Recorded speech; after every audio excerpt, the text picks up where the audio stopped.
This is the last step of our project. As part of this step, I'm going to show you how to build gopuram and staining process. Measure the length of the gopuram base, and I'm going to use this crown molding for this. Mark the crown molding with the exact measurement you took earlier for the base. This cut can be done using a miter saw or a miter box. If you are scared of using power tools, go for miter box. Only thing is it involves some manual work, and there are so many YouTube videos, you can Google them. Initially your miter saw will be at 0 degrees. For the gopuram, we will be doing the miter cuts. So in order to do that, you need to move your miter saw to the 45-degree angle.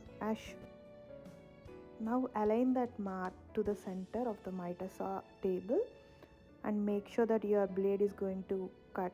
If you see that line, so you are going to have that angled cut, which is 45-degree angled cut. Now to do the miter cut on the other side of that molding, you need to move your miter box to the 45 degrees, which is on the other side. And using this same method, we are going to make a cut on this side as well.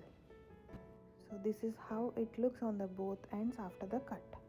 Now we are going to attach that to the gopuram base with the help of the wood glue, and also we are going to use this brad nailer. Now you have to repeat the same steps for the other 3 sides as well. So we have the initial step done for the gopuram base, and this is how it looks.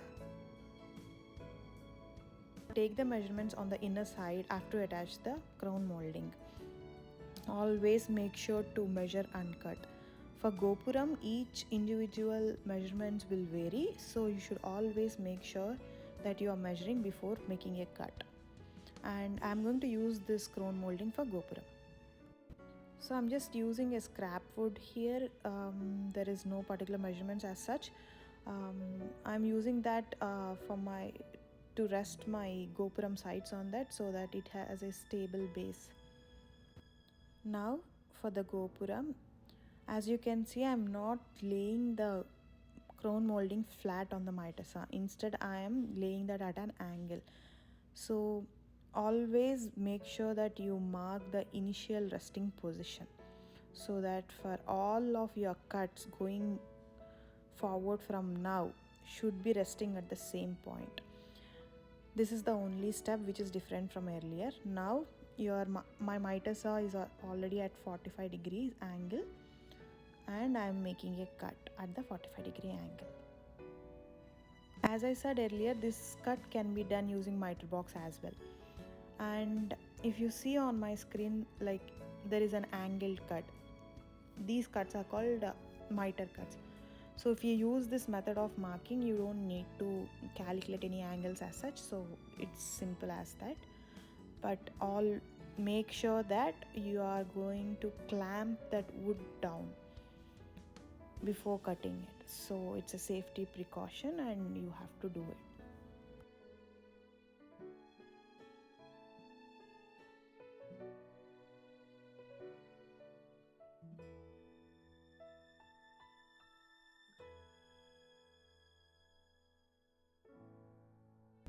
So this is how it is going to rest on the center wood piece.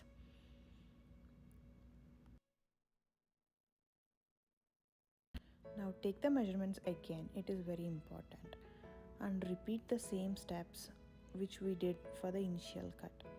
And if you follow the steps perfectly, you will have a proper uniform cut and the corners will align like this.